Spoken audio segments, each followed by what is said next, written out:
Yo, what you saying, YouTube? Is Az here from ScreenTalk with another episode of the podcast. I got with me the man them. Say hi. Timmy. Zell. Kit. Malachi.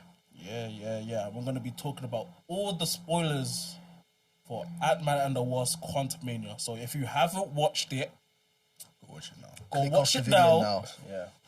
But if you have, don't forget to like, comment, subscribe. Check out our website. Check out all the socials. Got our gaming channel, all linked in the description. And yeah, let's start this. Yeah, who wants to go first? I don't mind still. I'll go first still.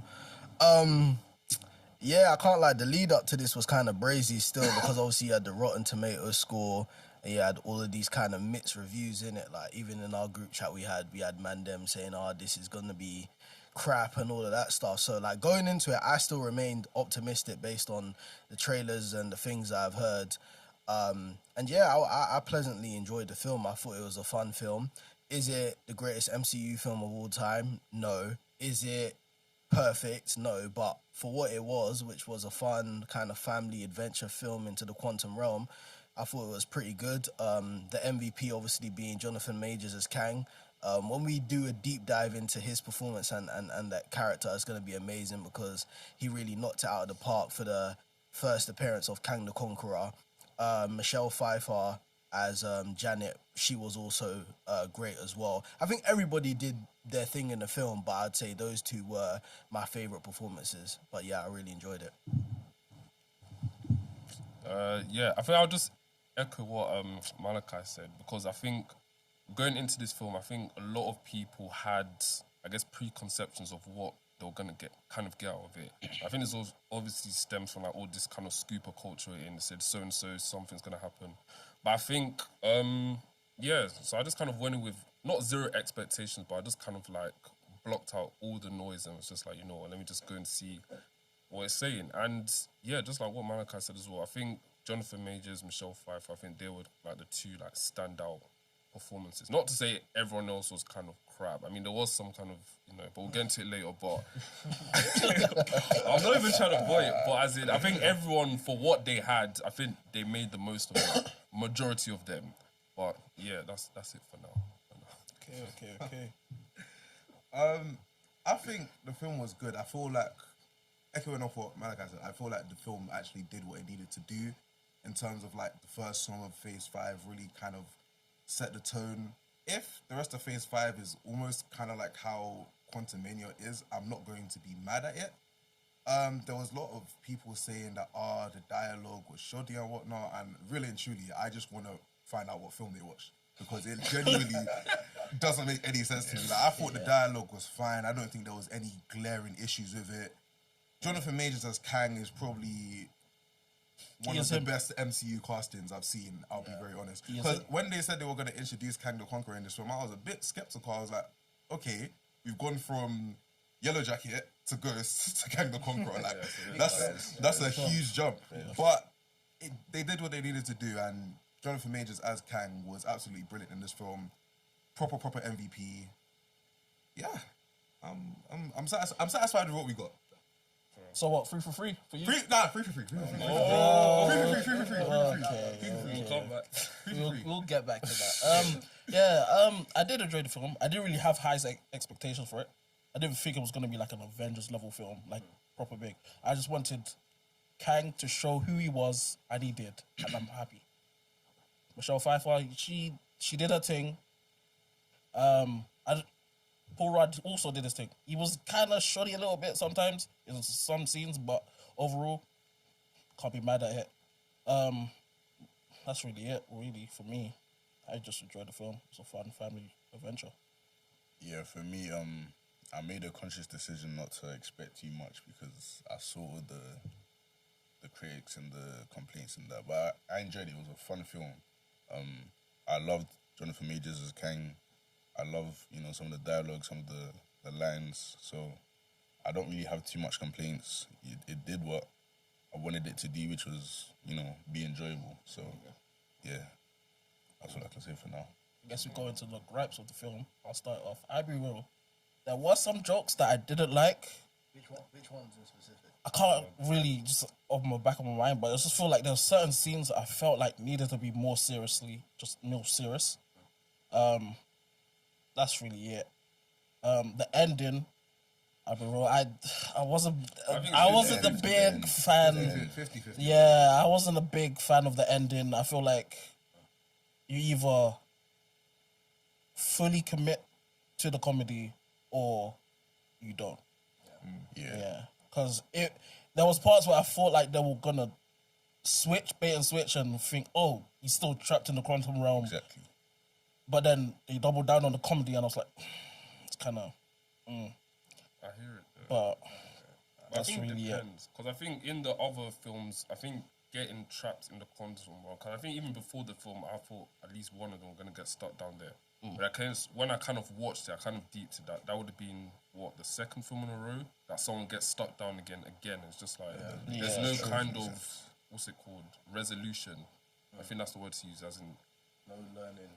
Exactly, to kind of get trapped down there again. So I think I'm still 50-50 on it, but I guess when we get into the actual kind of what the film from start to finish, we can elaborate on what that ending kind of... I also thought someone was gonna die, and no one died, and I'm kind of I'm kind of upset. I'm not gonna lie. Are you sad that no one died? Like, Kind of, I can't lie. yeah, because you yeah, know what it just is. for- just Kang. Like I was saying earlier, like this film definitely set the tone for Phase 5. But I feel like if you want to introduce Kang as like a He's gotta have a serious body. villain, He's he's gotta got to catch a hold body. the body to He's his gotta first catch a movie. body. Bro. I hear it. He's got to hold the body to his first. Like, fair enough, he's killed that the people that's like in the quantum realm and stuff, like the dwellers. Stuff, But that's exactly that's all on Those just screen. NPCs. Who really Like- who cares? Who can guarantee that we're gonna see like what Hank and Janet after this film again? Because me personally, like maybe like a small cameo in like an Avengers film, but I don't see them coming out after that again. That's Like if Hank like, died, If Hank died, I would have been I'm like, fine with okay. it. I would. there's a there would've body been no there. complaint. There's a body I feel there. like there's not much story left for him in the MCU anyway. Literally, Nah, like, there's not. So I feel like That's why I thought he was gonna die in this film. Genuinely, Like, like- generally, I was thinking, it's Kang's first appearance. Like, who can they basically discard of? That's basically their like arc is done. So Yeah. I thought it was gonna be him, but obviously it didn't go that route. I think the one possible gripe I have is the actress who played Cassie. At certain points, the way she was delivering the dialogue was very wooden and very stiff. I'm just being rude. I'm not trying to be rude. No, because her performance wasn't bad overall in the film. But I feel like as the film went on, the chemistry between her and Paul Rudd developed a lot more. But like in those first couple of scenes, and she was like, even the way she was saying dad and all that. So I remember I was in the cinema, I looked at you because I was like, because I was like, rah, this sounded a bit bad, didn't it? But I think at certain points, like, she was the kind of Achilles heel of the film at certain points. I don't think her performance was bad, but I feel like some of the dialogue was, hindered it. And then the ending was... The thing with the ending is I can kind of see why they went with that ending because I think the reason being is they didn't want to repeat the ending of, Ant-Man and the Wasp with someone getting stuck in the quantum realm. But then I kind of look at it as like, as I said, like I thought they were going to go with that ending because at one point it looks like Scott and Hope are going to be stuck there together. And then it's like, because Cassie has now invented this thing that can send signals down there, she can just get them out. Which, I mean, it is a thing where it makes Cassie look really smart and it also like does something new, but it's a bit like, if this is Kang's first appearance and this is, the Ant family, if you want to call them that, coming into contact with this character who is this kind of smart, this intelligent, and also this kind of deadly, I think it might have been the better choice to just keep them down there. But what I thought was going to be the ending, and I don't know if anyone else had this thought process, but I thought this was what was going to happen. So when Scott and Hope come back to their 616 universe, in the restaurant, I thought Kang was going to be in the restaurant. I thought the person serving him the cake in the end, it was going to be his face. Because the way he was looking, when he tasted the cake, and then he kind of looked up, I thought it was going to be Kang that as a servant, which obviously didn't do that.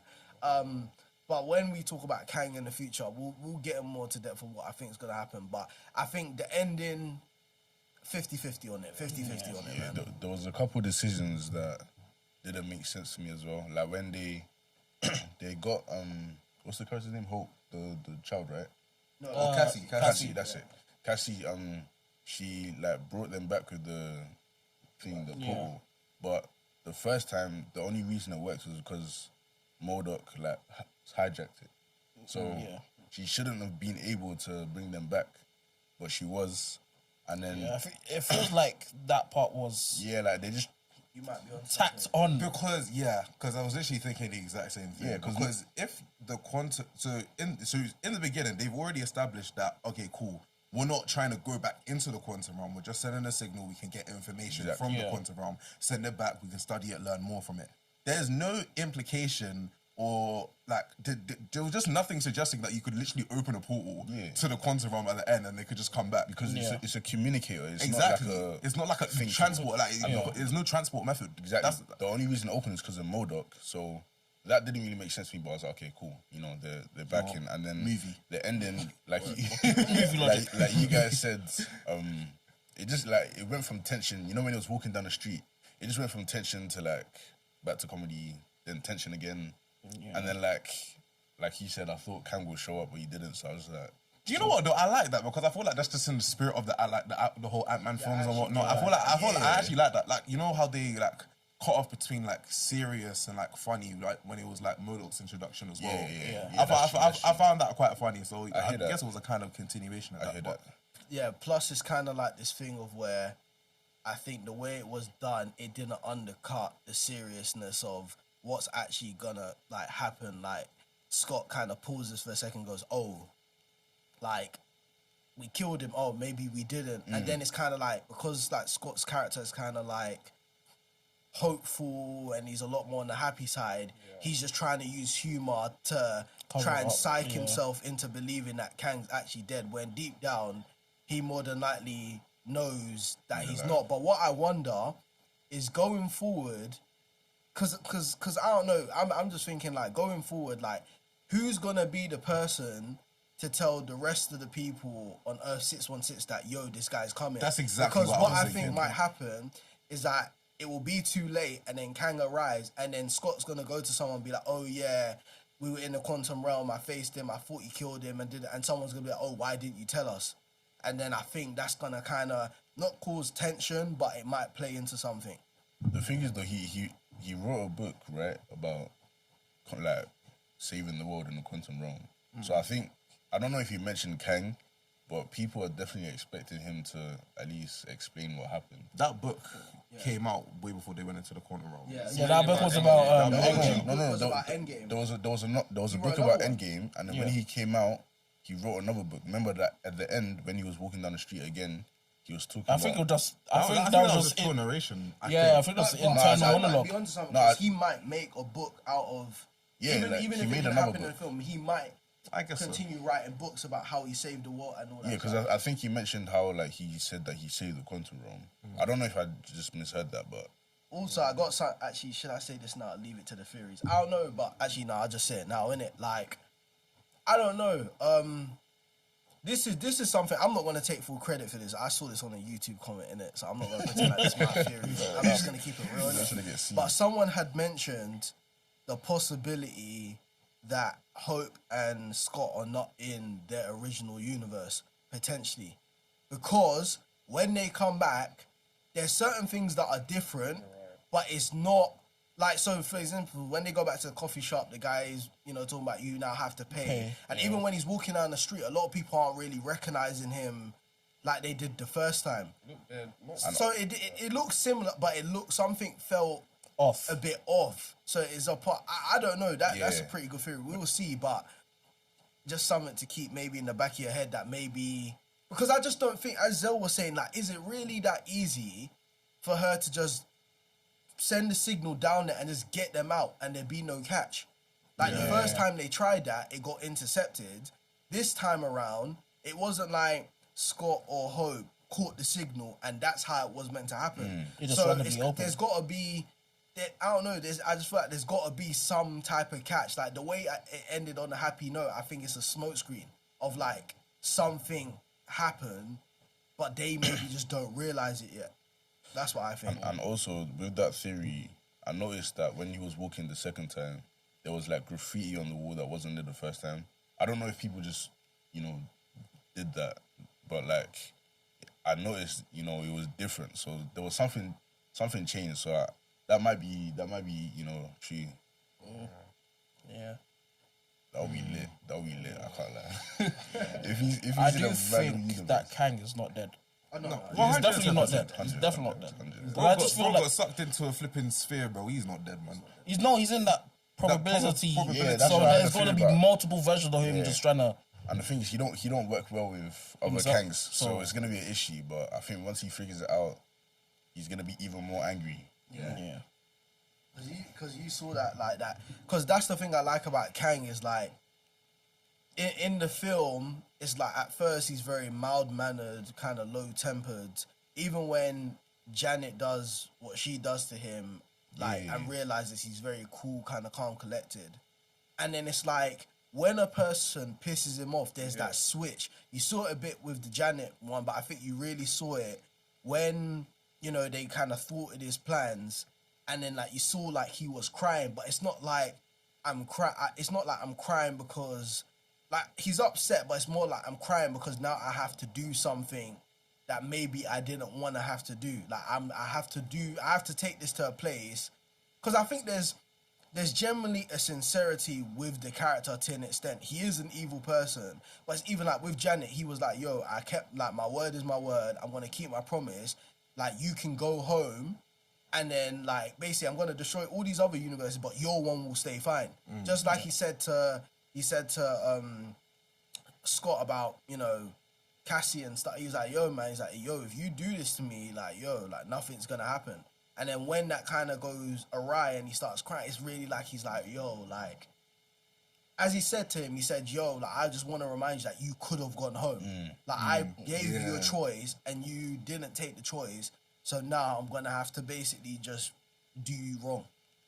So I think there's the way Jonathan Majors played, because what I like so far about Jonathan Majors and his portrayal, we've seen him obviously in Loki season 1 as He Who Remains, and in this film as Kang the Conqueror. Even like from the speech pattern to the mannerisms, very, very different in terms of portrayal. Like He Who Remains has seen it all, so he has a lot more wisdom.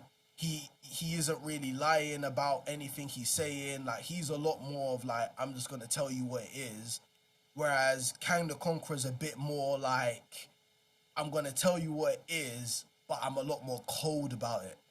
Like I'm a lot more cold. Like that scene, the line that got me the most, and I know Zell felt it because Zell was shaking in the cinema when it was said, was literally when like he's talking to Janet. Janet sees the vision by touching the time chair. And she's like, but if you destroy those universes, it's going to be like killing trillions. And he was like, pause. And he said, I wish that mattered. And I was like, that's a cold guy right there. Man said, I wish that mattered, Trillions. I wish. No, Or like, trillions though. That's what I'm saying. And then even He's like when violating. she was like to him, oh yeah, what are you going to do? Like after he said, win. Win. Nah, Man they didn't gave- say they I'm going gave- they to gave do him this. some Man said bars, I'm man. going They gave to him some win. bars. Right. They gave Oh, some I'm bars. half a bar with Thanos at this moment. Bro, Nah, can bro. we do Thanos like what he dusted like a billion people or half the world? This guy said trillions, bro. trillions. That Bro's I wish going that across mattered. multiple universes and just killing man off because he Oh, you wants done to. half the universe. Oh, that's a lie. bro. That's a lie. Yeah, bro, Like, it was very like. cold, bro. This is what I'm saying.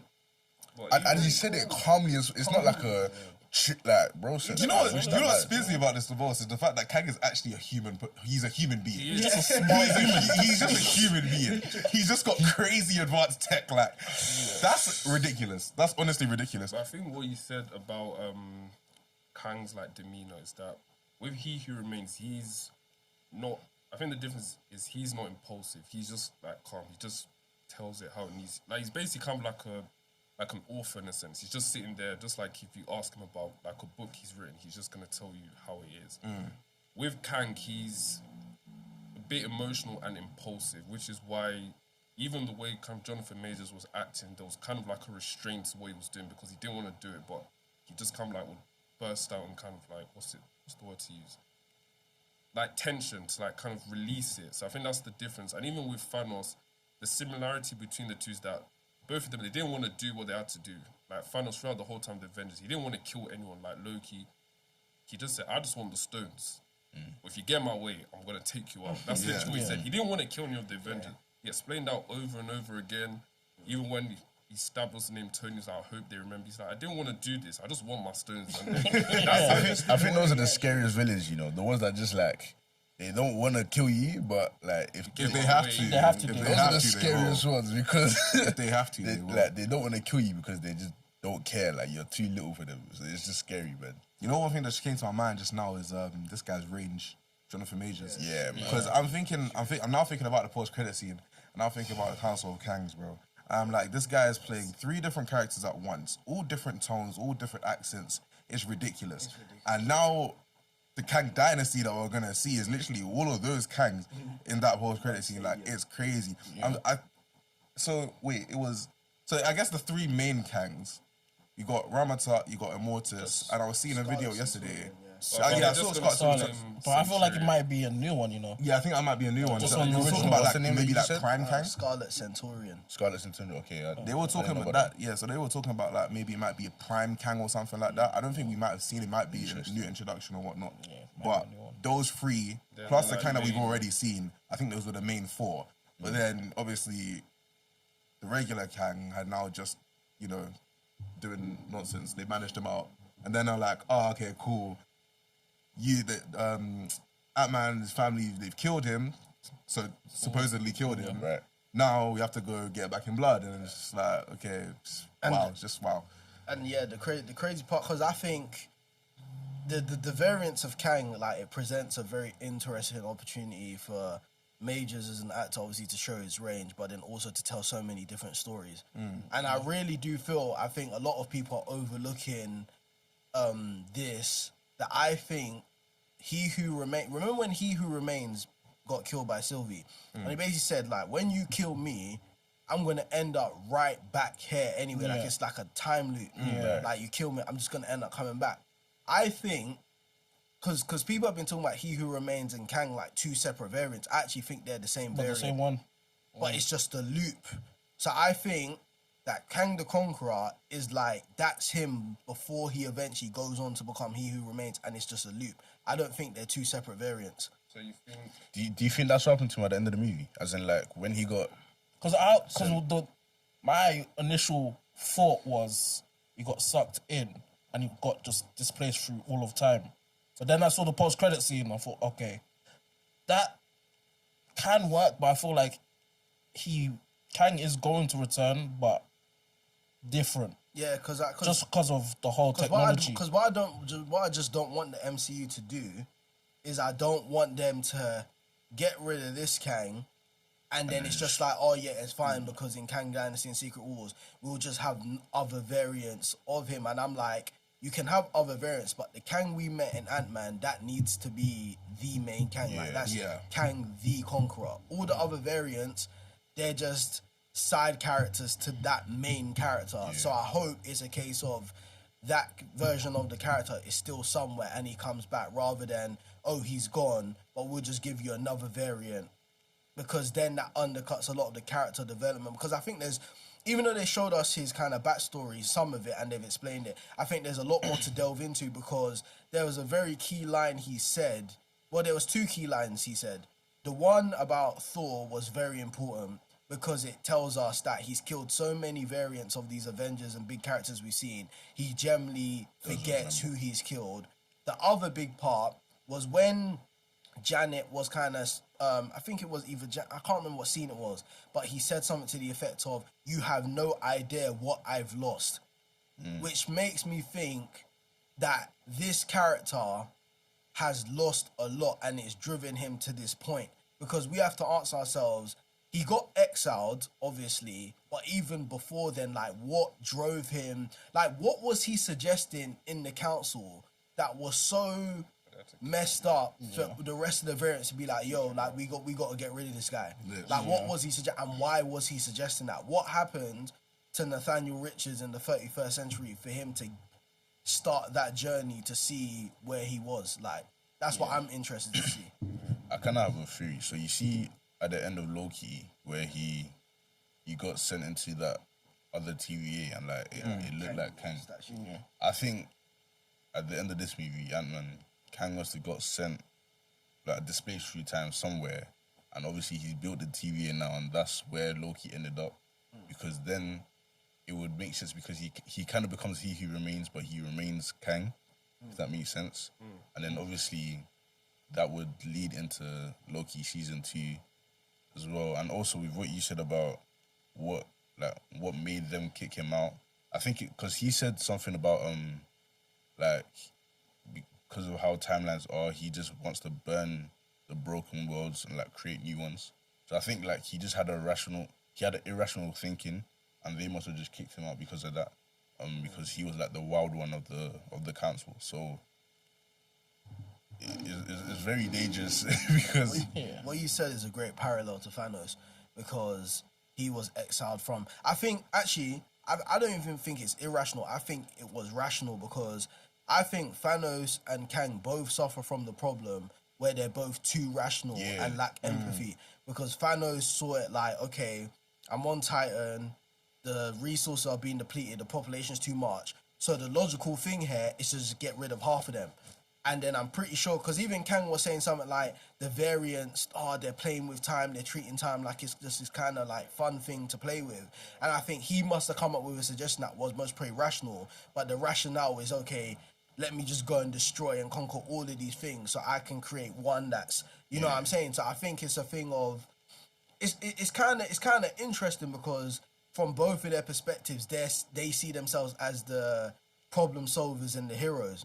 But then from the outside, everyone else looking at you like, bro, you're crazy as, like, you know what I'm saying? Like, you're moving mad, innit? So I think that's going to be an interesting dynamic to see. And it's like, also like, I just think the idea of like, at first of like, there just being this kind of tension and anger from Kangs toward each other. Like, even with Rama Tut and the Scarlet Centurion or whatever that character's called, he even said to him, you must be angry that you didn't get to kill him. And there was kind of this tension when they're looking at each other, innit? So it's kind of like all of these variants, there's so many story possibilities to tell. I don't think they like each other. You could tell in the scene. I think the Mortis one is the one with his head screwed on the most. I low-key think he might be the main one. I think he is. Immortus. Because I think the main one. Because I think he seemed the one who was the most screwed on, the most calm, and I really think the other ones are just very prone to being just moving. I'm talking about he might be the main villain for the Kang Dynasty. I think, and I do feel like we might see Rama Tut in Fantastic Four. And the Scarlet Centurion, I feel like he will pop up somewhere. I do feel like he might be Young Avengers or something like that, but because obviously we're getting Victor Timely in Loki season 2. I wonder if he's gonna be the only one or they have other ones as well. Like, it's gonna be very. Because I feel like we're gonna see a lot of Jonathan Majors. Just spread out, from different projects. Rama Tut makes sense in Moon Knight season 2 as well because of the. Already made the link. They've already made a link. Yeah, they've already made a link with that as well. So it makes sense of fully show him. But So where else do we see Kang showing up in the future? Everywhere. Everywhere. You know what? Because now you got bare variants of him. He can literally just show up anywhere. So obviously we know he's gonna be in Loki, and I don't think he's gonna be the main villain. Apparently it's an older version of Sylvie that will be the main villain for Loki season 2. That's what I've heard. I'm not entirely sure though. But obviously I guess we do see variants of Kang popping up about the place. I'm just very interested to see how Loki season 2 ends, because obviously that is gonna link directly into the next Avengers film. But apart from that, so I want to say Shang-Chi too, but that's hasn't even been confirmed yet. Talk about the link you made yesterday in the cinema. Oh, with the So you know the what do you call it? Like the, because you predicted it. Yeah, so you know how you see like all the circles and whatnot, just like on his like timeshare and just everywhere, innit? It looked like the inscriptions on the inside look very much like what's on like the 10 rings. Okay. My question now is, what the hell was the beacon, bro? Because because once you activated the 10 rings, like, beacon was activated, no? Right. So the beacon has obviously called someone, but who is it now called? That's still very much unresolved. But I doubt that I would have called Kang because Kang is in the quantum realm and he can't get out without the time chair. So what? The 10 rings are ancient, so I'm guessing. I feel like it's Ramatut, but then. But what confirmed it to me, and I said it was just very quick, you had to catch it, was when Kang specifically told his army, don't let them get to the rings. That to me confirmed it, because I was like, they look like the rings, but him just saying that was like there's something very important about them. For him to say that, he could have said about anything else. He said, "Don't let them get to the rings." Very interesting, man. At the same time, though, because it could be a throwaway line, or it could also just be a thing where, maybe it's just like the rings, like, because you know how they form like a shield or whatnot, so like, to try and for Ant-Man not to get through. Maybe that's what it was. Maybe the rings was just like as like a kind of like protection thing.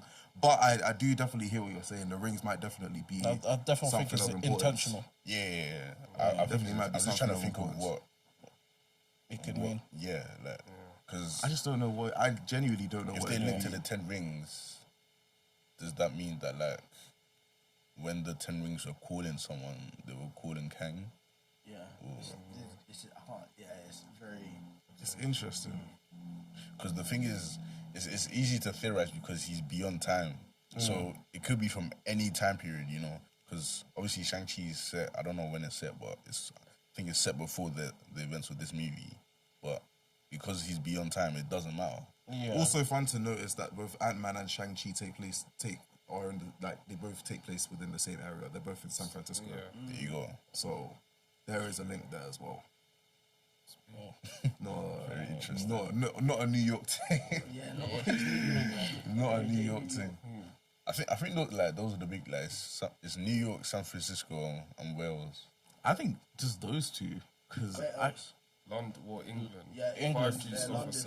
London is very important for the MCU. Oh yeah. Is it? Yeah, it is. Yeah. Isn't Eternals. Oh, Eternals. Okay, yeah, I forgot about Eternals. Yeah. Isn't there something as well? Far From Home. Oh, okay. there's been a Oh, lot yeah, of that's London. true. Actually. Secret Invasion's going to be there as well. Is it?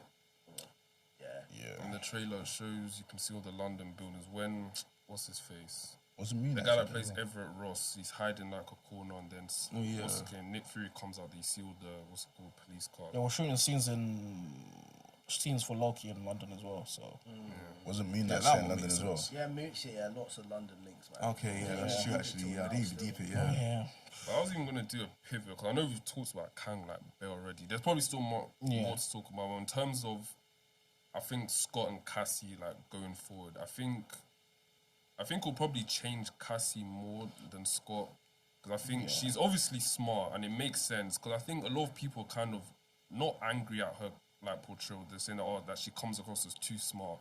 I just saw it as like her dad got like dusted away. Her parents she's were more aware Yeah, of her life. what's it called? Adopted grandparents are Hank and Janet who know the quantum realm. So obviously, exactly. So Yeah, they explain it perfectly. Like, He explained it perfectly. I don't understand why people. exactly. So I think going forward, I mean, in this film, like her kind of overconfidence, like eagerness, made sense in a similar way to kind of like Peter Parker. Like obviously he'd been Spider-Man, but obviously again Iron Man. I wanted to come like impress him, do all of this. I think Cassie the same wanted to do. She said in the film that I just want to be a hero like you. She's seen all he's done, all the fame, and it kind of made sense for her to have like animosity towards him because like you like ghosted away that you don't now have the right to come and tell me what I can and can't do. That I've been fine to like go ahead, do what I need to do without you. So don't try and now come and like insert yourself back in and try and take control of everything. So I think going like forward for her, I don't know if she's gonna be the lead. They haven't said anything about Young Avengers, but I think it's a bit clear they're leading up to it.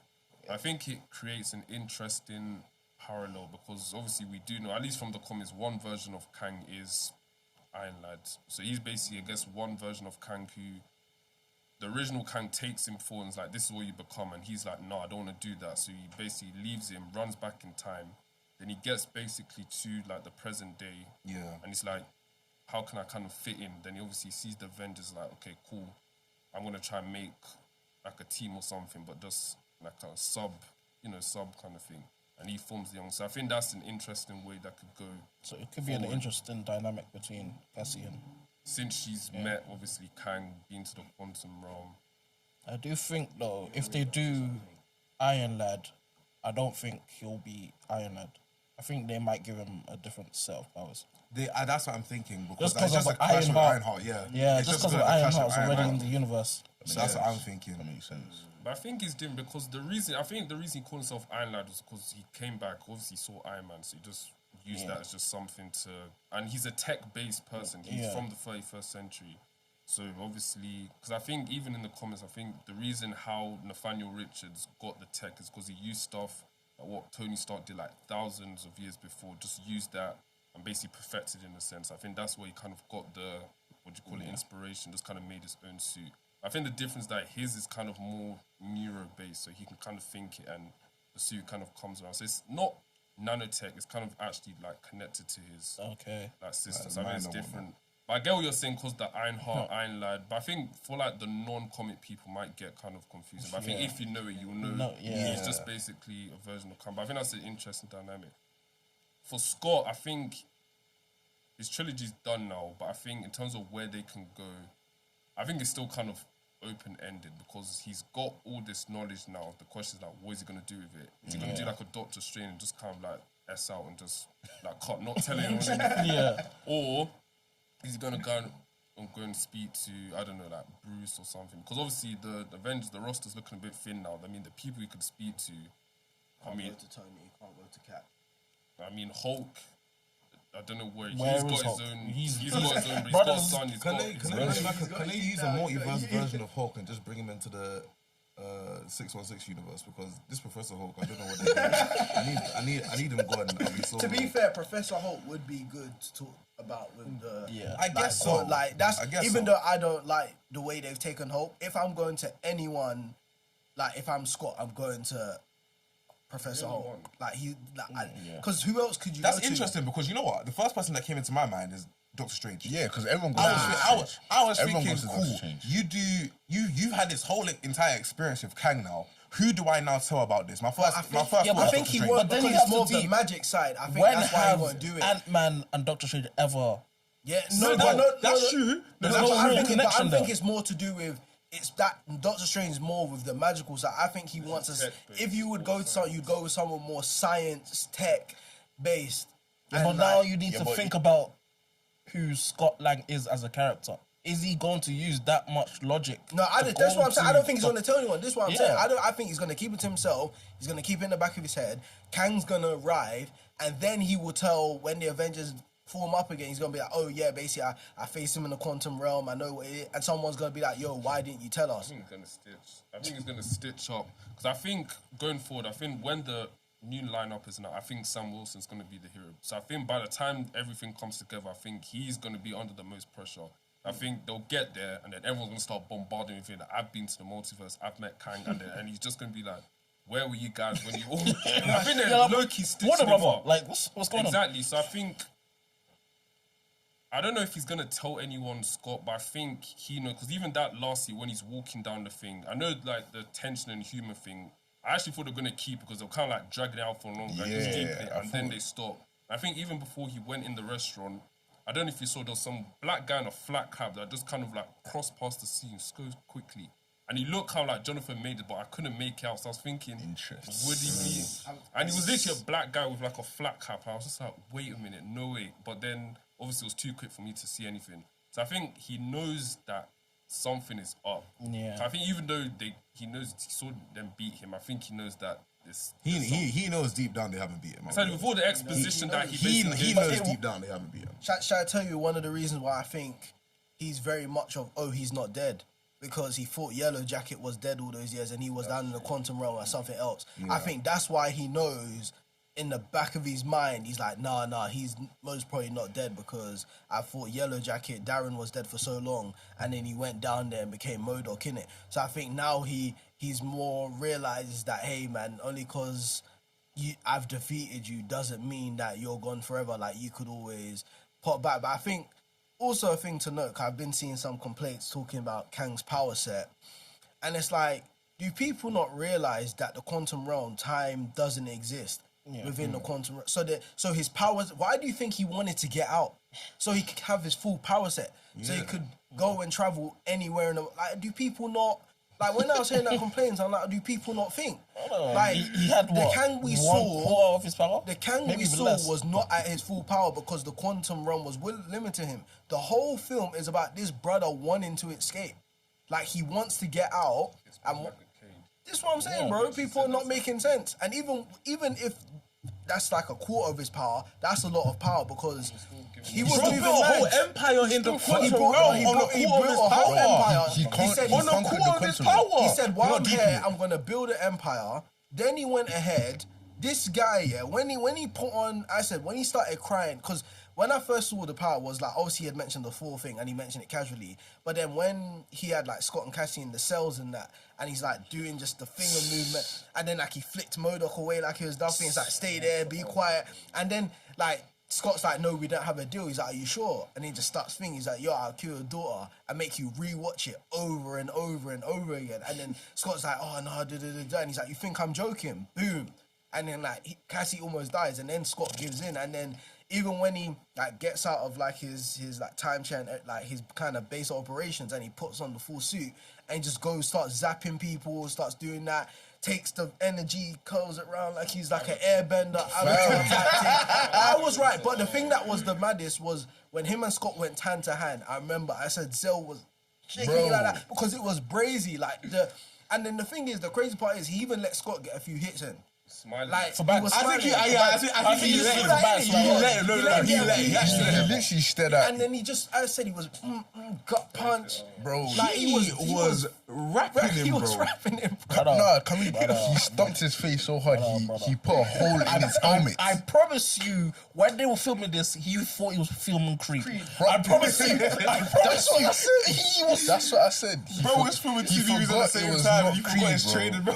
Jonathan Majors forgot this is not Creed, bro, because the three pieces, the uppercuts, yeah. like, You- And this you is what do I'm saying. And then combos. Kang is like, he just has this, like, Kang really has this sense of kind of ego to him that I think Thanos had, but I think it's even more because it's like he even said to Janet, and all, he's like, yo, you think this is my first time doing this? You think I haven't done it? Like, he's really talking to them and like, you really think that I'm not gonna just kill you and conquer another world right now? Like, this is not my first rodeo. probably Like, already killed he that act like before. he really pumps out his chest. That's what I like about like the patrol is he really pumps out his chest and he puts all of his stats, facts, all of that on the table. Like, he's not like, oh yeah, you know, you better be careful before I do something. He's like, no, like, I've killed this person, I've killed that person, I've conquered all these worlds. If you want to try me, just know I got the CV to back it up.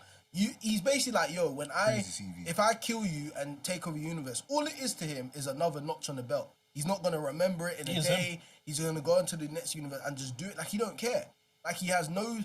As I said, even Thanos had empathy to an extent. Like, I genuinely believe when he stabbed Tony and said, "I hope they remember you."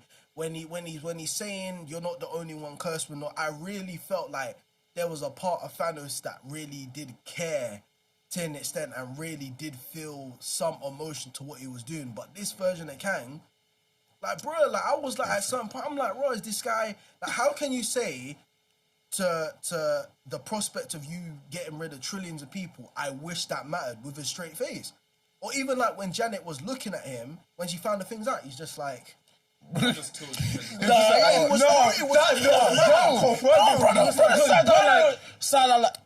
smart. I'm like, Now he's like, now I have to explain all of this. Like, I'm like, brother, that was I ridiculous. guarantee, yeah. His mannerisms are I guarantee insane. he was thinking, he was like, oh, do I have to just kill her again? Bro? No, word. I was like, bro. Like, it felt like an inconvenience, bro. He looked at it, he was like, do I have to kill her again, bro? oh man, this She looks at him. Like, she fam. just That's looks at him a- and is like, Well, Bro, exactly, like, because you know what he's doing. exactly. He's just like, Now, what do you want to do about it? So you gonna let me go? That's what I really like about Kang, man. He really did give people options before he was about to do stuff. He's like, yo, you can go back to your timeline, see your daughter. He's like, hey man, you can go be with your daughter, Scott, if you do that. He really gives people the option so that when they don't go against it, he can remind them, like during the fight, he's like, I just want you to remember you could have gone home. Like this guy is insane, bro. Like this guy's tapped. Like this guy is mentally, he's a very, very tapped individual, bro. Like I don't think man were deep in, like I said, even Thanos had a sense of morality to him, innit? Like, I know that's kind of messed up to say, but even, I really believe that Thanos was coming from a place of, hey man, I really want to see my home prosper and not die. I'm going to suggest this rational thing. And guess what? It's just going to be at random. It's not going to be prejudice or anything like that. I really believe Thanos really loved Titan and really wanted to save his people. Whereas Kang, I just really believe that this brother just don't care about anyone, man. No, but when I feel like once you've done it before and you've done it multiple times, you're like, it might get addicted now. You'd be like, well, at this crazy, point, man. Like, there's no sense of pause, no remorse. There's no, like, it's really, Which really like makes it's me really wonder, like tapped. like now I really want to find out what his like This proper is what I'm saying. motivations I wanna know, I are. wanna know. Like, telling because you, if you're telling me you did all of this for a Roller Renslayer, there's an issue. for a There's an issue. I think he did. I think initially he did that. He No, thought because that isn't he was- in the After a while, comics. he must have got. No, but in the liked comics, it. didn't he lose her and then he like? Yeah. I think he displaced her throughout all of time just to try and save her again. But and then it now I think it's failed. a case of maybe it started off like that, but now he genuinely enjoys. Yeah. and takes maybe, pleasure yeah, in, maybe. in being that I powerful. might I think be it was that Renslayer, and then when the council kind of kicked him out, it was like just another thing that, you know, he wants to get vengeance for. Yeah. So eventually things just kept adding up. He was like, okay, at this point, you know, I'm just gonna Just carry on what I'm doing. Yeah, man. I want to quickly talk about one of the things that people have been like having issues with on this film, MODOK. I don't understand the hate. I'll be No honest. one cared about him before. I don't understand the hate. I'll be honest. one Because cared. literally no one cared about it. This is the funniest thing. I think they did This better is than the- And I expected. think he was actually a really good gag in the film. Yeah, I thought he was- I But the genuinely thought he funniest deserved thing it as about well. this, they're thinking, okay, he's a gag in this film. Where do you see MODOK in the MCU now? Word. Like, there was no Word. point. Because you're not gonna shoot him all in the already aim at exists the last with minute, bro. Justin Hammer. True. What? So- that's his main kind of thing. Exactly. You're In not gonna every do other that. thing you see murder, whether it's in like cartoons, and he's literally just there for like gags. That's literally it. So Exactly, he's a comedy character, bro. I don't exactly. I understand why people were expected to actively take him And, serious. and they made it make sense as well, because the way MODOK looks, you have to actually have an explanation that makes sense. Yeah. And they did that well with Darren Cross and the whole quantum thing. And they weren't doing that with Exactly. aim, bro. You're not gonna shoehorn aim into this film Exactly. like, at all. So, You can't shoehorn aim into the MCU.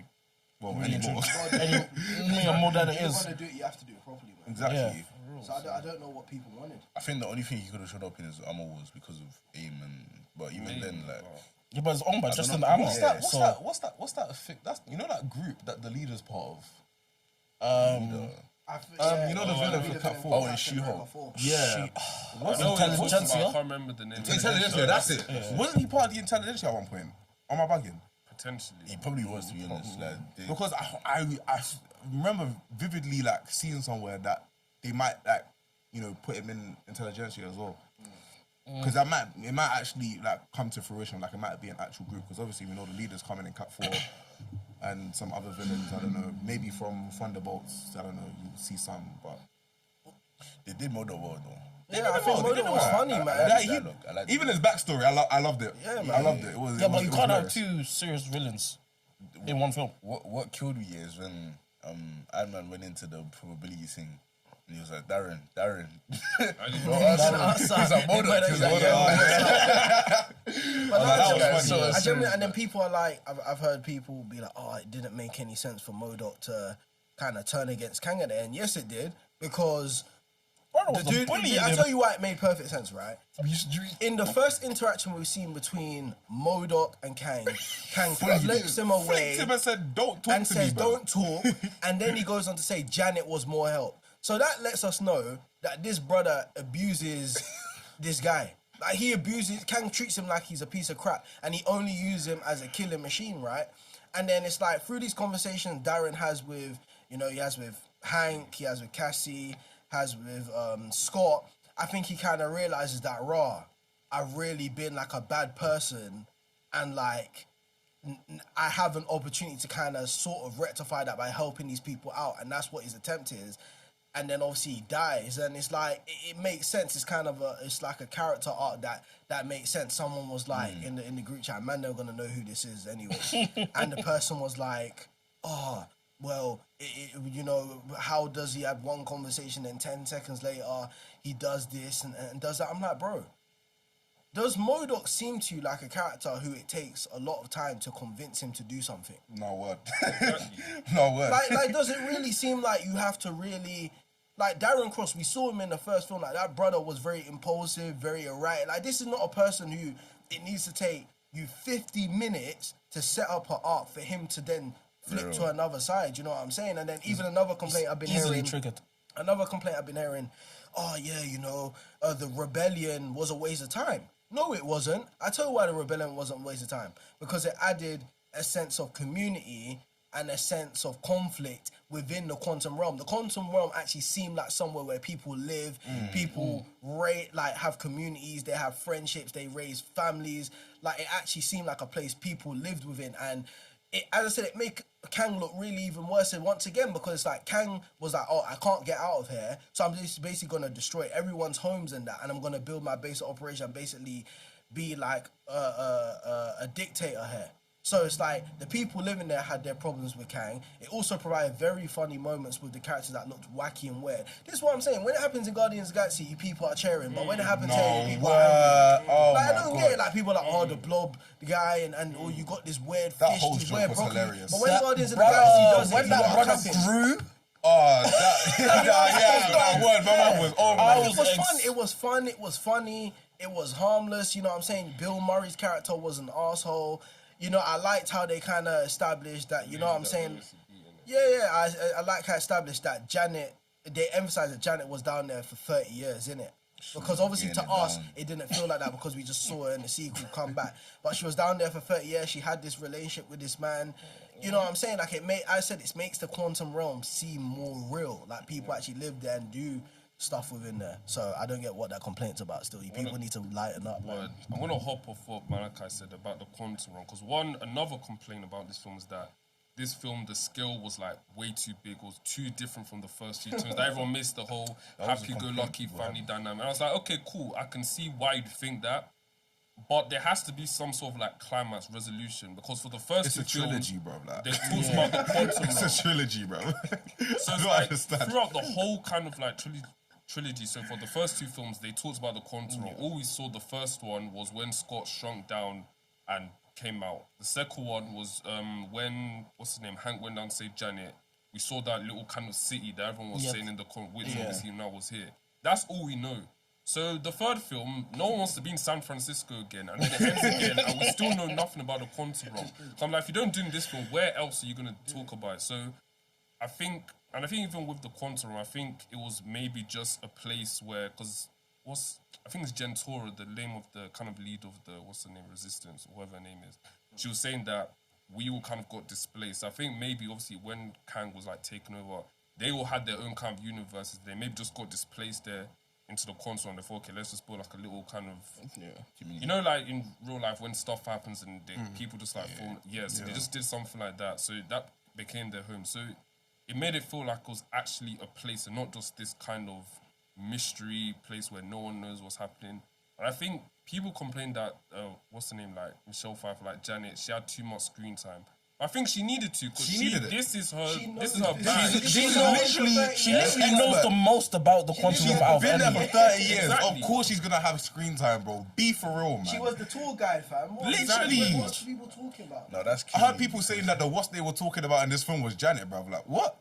Like, bro. I mean, I guess that makes sense. Hope didn't really have that much time to shine, innit? She didn't need to, man. But this was a Janet film, and I'm not entirely mad about She that. had her shining Ant-Man and what's wrong with Brother, people, man? you pick up with Hope being in charge of a whole company, living her life, winning awards. her thing, she's happy. Word. She's got her man. She's actually doing her She's thing. she's making peas. Hey, Everyone's it happy. just happened that she got sucked into the quantum realm like that and she's just trying to find her man.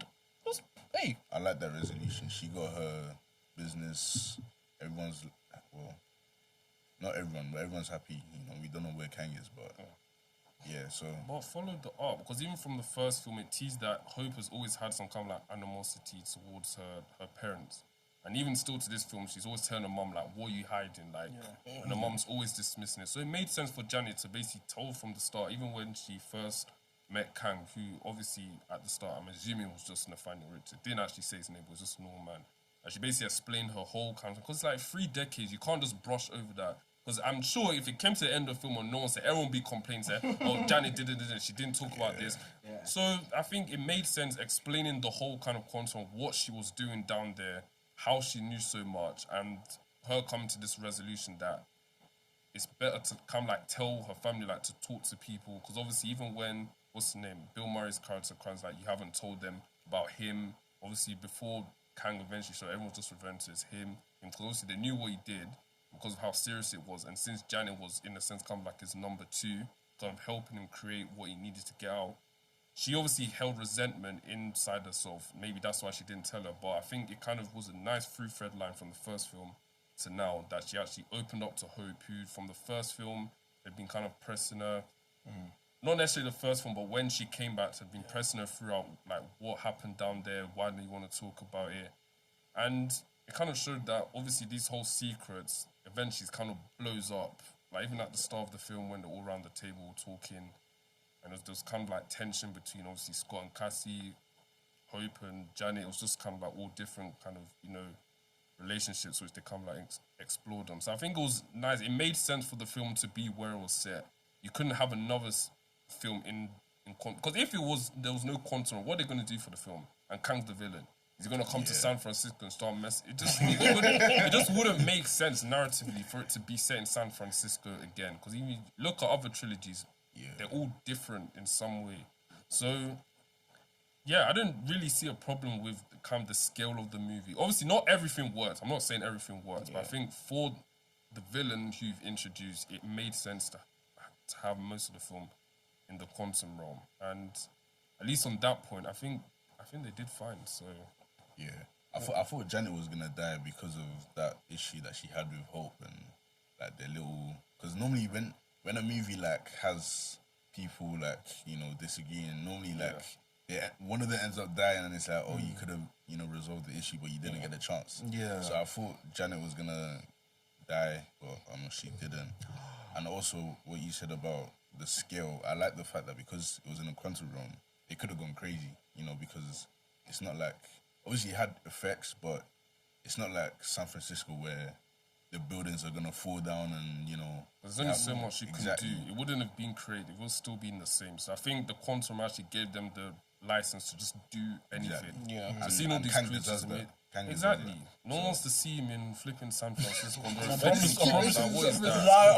That's true though. If Kang comes to San Francisco, he's taking over the world. Yeah. And if he's taking over the world, he tried to run to the pool. He tried to run to the pool because he knew if I get out, the whole point of it is getting out of a cage. If you set the whole thing in San Francisco, that already just defeats that plotline. So it's just.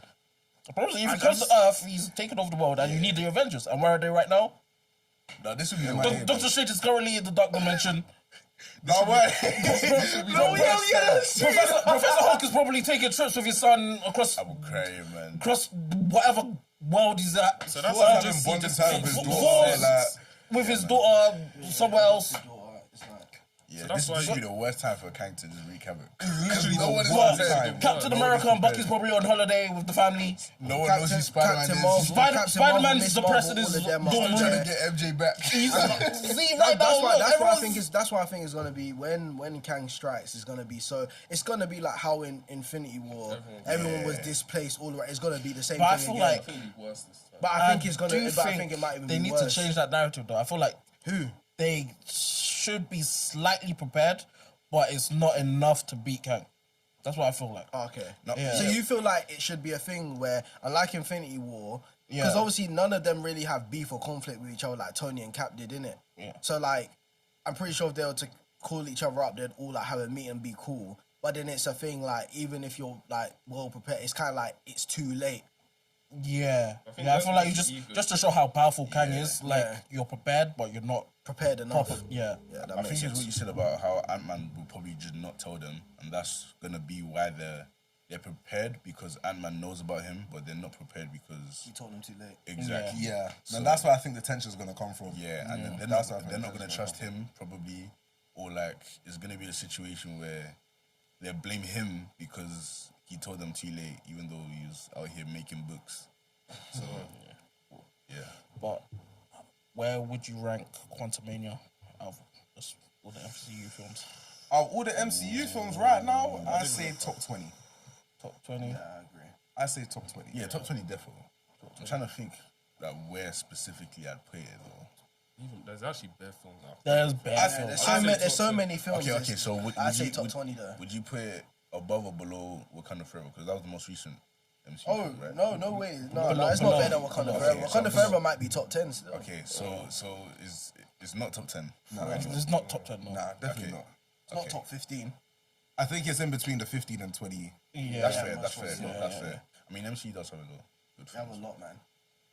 But I'll say it's way better than Ant-Man and the Wasp. I'll just put that out there. Yeah, I remember it's the best of the trilogy. This is a highlight of the trilogy. Bro, what's the best of the trilogy? This movie. This movie. Quantum Nah, I still think No, Ant-Man and one's that better. one just slapped. I think Ant-Man one's better. I think I Ant-Man don't one's really better. remember the events of Ant-Man 1. I can't lie. But all I I know is rewatched this Ant-Man a recently, it's a great big, film. I need to rewatch the it. gap between this and Ant-Man the Wasp is huge, man. That's all I'm gonna say, man.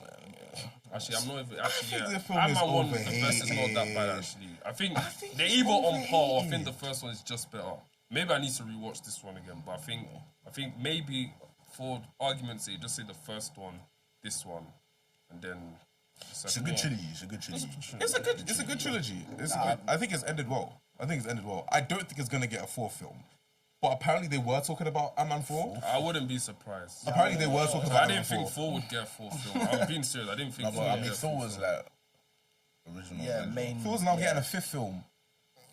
I mean, that makes Oh, yeah, sense because the Thor's fourth get- film set up, you know, events. What the hell is the I fight with Bucky he's gonna set I up? don't know if I need to. I don't do I mean, the daughter is set up, you know, at least some. Don't you dare put love in the Young Avengers. I'm gonna say that. Don't you dare. I'm gonna throw Kevin this out Feige, if there. you're listening, don't you dare put love in the fucking... How come I'm putting Let me just put this out there for Kang Dynasty. The same way that Thor had to witness Thanos killed Loki is the same way that Loki should have to witness Kang kill Thor. I'm just throwing that out there. I like that. I like that. I like that. You saw I that like from that. Like, I like we that. already videos, know innit? he's killed a Thor. Yeah. I'll be real with you. Thor has to go in Kang Dynasty. Yeah, He has I to agree. go to set the tone. You I need agree. an important death to set You the need tone. an important- yeah, And I yeah. think Thor getting killed and Loki having to watch that. I mean, he's Need that. already killed Thor before, so it's not like It's not hard for him. I'm just throwing that out there as a and pitch. that was Kevin only one. Feige, There's gonna be a Kevin whole council. Feige, call me, man. I got something cooking. I got something cooking. Potential. How's that going to work though? Because obviously the Loki we've seen, he's been displaced. So from what we were told, that he can't go back into the main timeline because it's just going to muck everything up. Because obviously how, even in Doctor Strange, when Reed Richards saying that when you're in somewhere you're not meant to be for too long, it starts to have an effect. It Incursion. starts to mess everything up. Do you know what But I feel like just because of the incursions happening all over, Maybe like... I don't think at that point, it maybe- doesn't really matter. Everything's messing up. Like one more Yeah, it's incursion true. is not really gonna make a That, difference. that- what, yeah. what's in my mind right now, and I don't know if it might even, I don't know if it will, I know you're going to go. I don't know if it will count for anything, right? But you know, in What If, how the end of that they put Black Widow in the universe where their Black Widow had died and whatnot. Yeah. I think it could also kind of be the same thing. I don't see Loki staying at the end of Loki season 2. I don't see him staying in the TVA. I see him coming out. Yeah, same. And Well, who's gonna do that though? Because it was the Watcher that put Black Widow there. That's true. Yeah. I guess so. But even so, the TVA, you can easily get out. You got the portals, go to different timelines and whatnot. You can easily get out. I don't see that being an issue. Yeah. It's just about where he goes. Whether he goes to the main 616 universe, I don't know. Or maybe he goes to a universe where there isn't a Loki. I don't know. Well, I guess 616 doesn't have a Loki anymore. But at the end of the day, I don't see him staying in the TVA. Yeah, I I do think think that only makes I do sense. think he'll come out. I mean, I thought that would happen in season 1. To be honest, I thought he would eventually come out and be back in the 616 universe, but it didn't happen. But all I gotta say for Kang Dynasty and Secret Wars, Avengers, Fantastic Four, X-Men, whoever you can get, you're gonna need them. because all of them. It's mad. Cool everyone. In fact, Cool everyone. Get Miles Morales. Superior Iron Man, Superior Iron Man. Cool the X-Men. Get all them, man. It's peak. At this point, cool Superman. Cool Superman, cool Batman. Batman with prep time. Alright, bro. Alright, Everyone, call him Ben 10 as well. Get him in as well, man.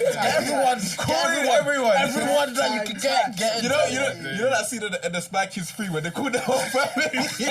That's killing me. I was the uncle there, fam. Even the one, you don't know what? The one that was like doing the little animals. Yeah. Bro, they just got everyone. But they just brought everyone back. And they all Listen, when they do that end game scene with everyone there, I'm going.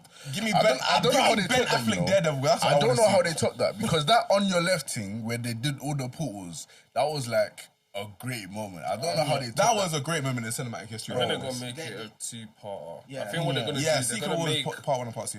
Avengers Kang Dynasty. I think that'll just focus on like the new Donnies. Then obviously Kang's gonna like wash them out. Maybe a couple, and he's gonna clear them out. And then I think they're gonna have to split Secret Wars into two parts. Because if all the rumors, Yeah, I thought it was gonna be You're not doing that a one 3-part anyway. But then maybe I think even a 3 parts. at One least part's not enough. No, it's not. 2 at least. Even if they do 3, I wouldn't mind that. But 2 at least. Too much to cover. I'm seeing two bodies in Kang Dynasty. I'll be real. Thor's gonna go, and someone else is gonna go. Word. I can't like He needs to set the stakes. Yeah, you need to set. for someone that's killed the Avengers multiple times, I need more than 2 bodies, man. Nah, The fact that he didn't get a body in this movie, like you exactly. Nah, exactly. You gotta have more than 2, man. There's no way Ant-Man should have survived those punches. I'll be honest. Bro, Bro's just a regular helmet human. had He should a have hole survived in that. it, bro. The did helmet his had a arm hole. break? Like in multiple places. The Bro, helmet had a hole as in well, it, bro. Banging him in the face multiple times. A normal man is not surviving that. I'm telling you, he forgot this was not Creed, bro. I'm telling you, he was CP. Nah, he thought that was Michael B. Jordan. He's smoking. He was smoking. Boy. Jonathan Majors. So have we talked about where Ant-Man's gonna show up next? Kang Dynasty. That's So you don't think you see him until 2025? Nope. So he's just gonna be hiding, making books. Be 100. chilling, bro. 100. Fairs, man. Chilling, living. He's a gonna I know he's gonna make a podcast episode. Now about he's got Kang. time with his, now that he's got time with Get his Ant-Man on now that he's ScreenTalk. got time with his daughter again, I think now that he's got time with his daughter again, he's going to take full advantage, just like, chill Ant-Man with on her ScreenTalk. and try and That make up makes for lost sense. time. That's basically what he's been I feel like there's more chance of seeing. I mean, There's that more makes chance of sense. seeing Cassie Yeah, in another project than Scott. Yeah, Scott. I agree. Yeah, Yeah, because I think they're gonna have to set up Young Avengers because Yeah. the majority of like the OG main guys are there. Apart from Iron Lad, everyone basically there. the whole team's already Ready there. to go. The only thing is just need to age up. maybe like 1 or 2. And have them in the main- Wonder and Because Wonder. you're he's gonna see them in Coven of Agatha, Chaos. Yeah, You're he's gonna see gonna them. be in Agatha anyway. Yeah, you're gonna see them in Coven of Chaos. And so. then Patriot just needs to get the. But how they're gonna exist in this universe literally makes no sense to me because those kids literally don't exist. That's true. So At this point, anything's possible, man. Brother, incursions are happening, man. Please, man. Everything's gonna get wiped out, rebooted. Wicked and Speed from another universe. Hey, listen. Fairs, man. The universe where Wanda died. Huh. Fair enough. Wow. I want to see a Kang vs. Wonder fight, bro. I think it's gonna. That would be interesting. I feel that will happen. It's I feel gonna- that will happen. because Unfortunately, She can just like send him to a different universe, but he's beyond time. So, like, that's a fact that I just want to see happen. She can send him to another universe and he'll just step back through a portal. Bro, nothing like, happened, bro. Like, Because he literally He will exists come back before she outside sent him of- back. Like, Word, because she can go anywhere in the multiverse, but he literally exists outside of that. So Yeah. he can see basically everything. So send me here, I can just come back. And he can anticipate because obviously he's from the 31st century. He's been through it. So even the way he was blocking Ant-Man's things and catching, even when the wasp was in, the way he was just catching you know them. how disrespectful it is for you Because to he's seen flick what they're someone. gonna do. Man was just catching thing- I them. remember And the that. thing is, Kang, unlike Wonder, Kang don't need no American Chavez to come in and it's yeah, true, she can't like do this is what I'm saying. Like all these other characters to do what Kang does, they need Chavez, innit? Kang just needs a chair with the orb in it and he's good to go. It's peak. It's peak, man. can we talk about how he just flicked the wasp and that? Like, The fact is, that's their go-to move, and every time it's worked for them. So the fact you went, you know the shot where you're like, oh shit, they're about to go do hard. something. Bro, No, guys. You know how The camera disrespectful didn't it is follow to them. flick someone. Like, if I was to flick you in the head like this, would you not think I'm taking a piss, bro? Let's take the piss. Are you violating? Then you just flick. No, not just one, two. Bro, You flick both of them at the same time. bro, nah, that's really bad. Try staring them down. Even when they just shrink, you just stood there and you just wait till it got by her flipping, what's it called? Wing. Not even by, caught it and just flockered. Oh my god. And Cassie was just standing there just thinking like, for when her parents was going, she'll smile like, yeah, okay, let's do this. And they just sort of, Bro, it's actually crazy. Imagine being your first rodeo has to be against Kang. That's tough, bro. That's tough. she's scarred for life, bro. I guess that's all the things that we've talked about for Ant-Man and the Wasp, Quantumania. Don't forget to like, comment, and subscribe. Man, thank you for watching, man. Appreciate you. Check out the website. And don't forget to keep screen talking. Synchrony. You're a nerd. I like it.